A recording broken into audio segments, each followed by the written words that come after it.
पहला लेक्चर है, ठीक है, उसका पहला लेक्चर है, यानी तीसरा लेक्चर आपका अकॉर्डिंग टू फर्स्ट बुक चल रहा है। थर्ड बुक का की पहली जो पोइम है आपकी the rain, which is written by W.H. Davies. W.H. Davies ने लिखी हुई है। He is an English poet who was born in 1871 and he was died in 1940, ठीक है। और इसने पहली जो पोइम लिखी थी उसका नाम जो है सोल डिजास्टर था, और इसने जो है W.H. डेविस जो है ये इसके जो फेवरेट थीम्स हैं वो नेचर पे हैं और हार्डशिप्स ऑफ पुअर, ठीक है। तो गुर्बत को बयान करता है, यानी नेचुरल एलिमेंट्स को डिस्कस करता है, लव ऑफ नेचर को डिस्कस करता है, ठीक है। ये इसके मेन थीम्स हैं।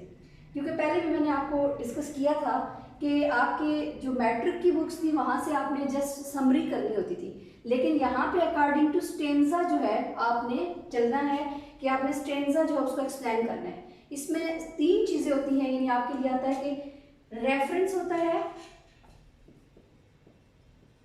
देन आपका कॉन्टेक्स्ट है, और उसके बाद आपने उसको एक्सप्लेन करना होता है, ठीक है, कि reference, context and then explanation. Question आपका कुछ इस तरह आता है, explain the following stanza with it reference to the context. तो आपको हवाला मतन सियाकुसबाग और उसकी तशरीह जो है इसमें करनी होती है, जैसे आप उर्दू की बुक में करते हैं, ठीक है। तो रेफरेंस में जैसे कि ये लाइन्स यहाँ पे मैंने लिखी हुई हैं, तो इन लाइंस का आपने रेफरेंस देना है कि ये लाइंस कहाँ से ली गई हैं और किस पोइट ने इनको लिखा है, ठीक है।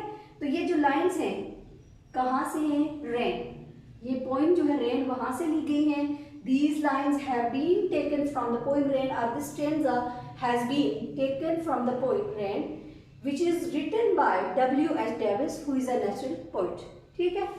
उसके बाद आपका कॉन्टेक्स्ट है, कि कॉन्टेक्स्ट आप बयान करेंगे कि इस पोइम में किस चीज़ को डिस्कस किया जा रहा है, ये स्टेंजा किस बारे में है, उसके बाद जो है उसको आपने एक्सप्लेन करना है, ठीक है। कॉन्टेक्स्ट आपका जो आपका मॉरल लेसन है, जो आपका थीम है, that is also the context as well, and then explanation, ठीक है। एक्सप्लेनेशन आपने इसको तशरीह करनी होती है, पैराफ्रेज करना होता है लिटिल बिट लाइंस में, जहाँ पे मेन वर्ड्स आते हैं उनको आपने तोड़ के जो है सिंपल वर्ड्स में लिखना होता है, ठीक है।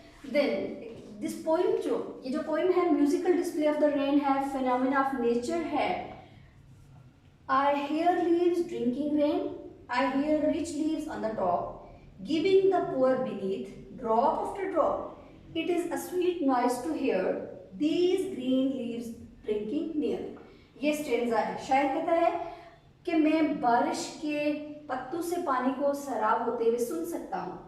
I hear rich leaves on the top, कि मैं रिच लीव्स जो है, यहाँ पे देखना कि ये रिच लीव्स की बात करता है, कि मैं रिच लीव्स, यहाँ पे ये नहीं है कि अमीर पत्ते, रिच लीव्स मीन कहता है कि topper leaves, the leaves which are on the top of the tree, those leaves are called the rich leaves. कहता है कि जो ऊपर वाले पत्ते हैं उनको बारिश के पानी से सराब होते हुए सुन सकता हूँ, giving the poor beneath drop after drop, कि जो नीचे वाले पत्ते हैं, लोअर लीव्स हैं, उनको कतरा ब कतरा पत्ते पानी देते हैं, ठीक है। वो एक्सप्लेन जब हम करेंगे इसमें हम डीपली उसको एक्सप्लेन करेंगे। उससे पहले ये आपको पता होना चाहिए कि he talks about the rich leaves and then poor, ठीक है।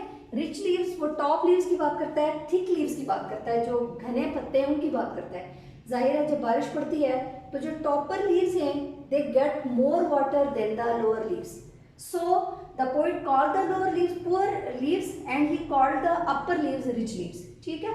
ये कंफ्यूज नहीं होनी चाहिए rich leaves और poor leaves के बारे में।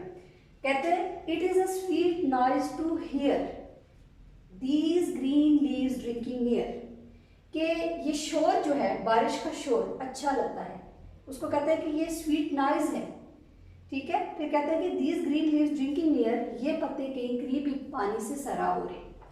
अब इस स्टेंजा में जब हम इसको एक्सप्लेन करेंगे, रेफरेंस तो मैंने आपको क्लियर कर दिया, ठीक है, कॉन्टेक्स्ट भी मैंने आपको क्लियर कर दिया कि रेफरेंस में आपने लाइंस को बताना है कि कहाँ से उठाई गई हैं, किस शायर ने इनको लिखा हुआ है।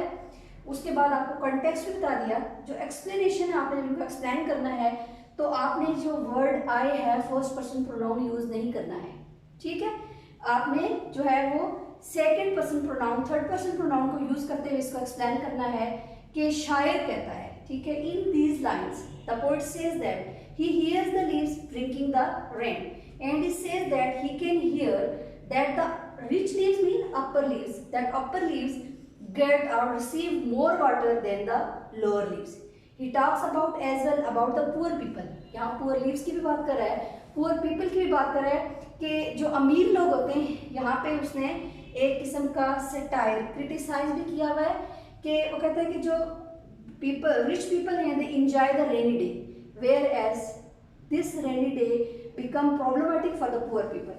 कि जो अमीर लोग हैं वो तो इसको स्वीट नॉइस कहते हैं, ठीक है. ही क्रिटिसाइज हियर कि जो अमीर लोग हैं उसको ये रेनी डे को एंजॉय करते हैं. They called that it's a sweet noise to hear, but for the poor people this become problematic, troublesome होता है उनके लिए, परेशानी बन जाती है क्योंकि उनका शेल्टर जो है वही होता है जिसमें वो रहते हैं. जब वो भी टपकना शुरू हो जाता है तो उनके लिए मुश्किल हो जाता है. So he says that it is a sweet noise for the rich people, and he says that these green leaves are drinking near mean the leaves of the water, the leaves of the trees, they are getting the water near.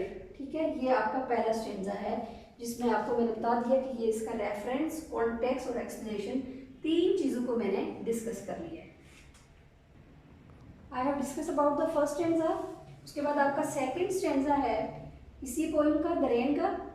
And when the sun comes out, after this rain shall stop, a wondrous light will fill. I hope the sun shines bright. It will be a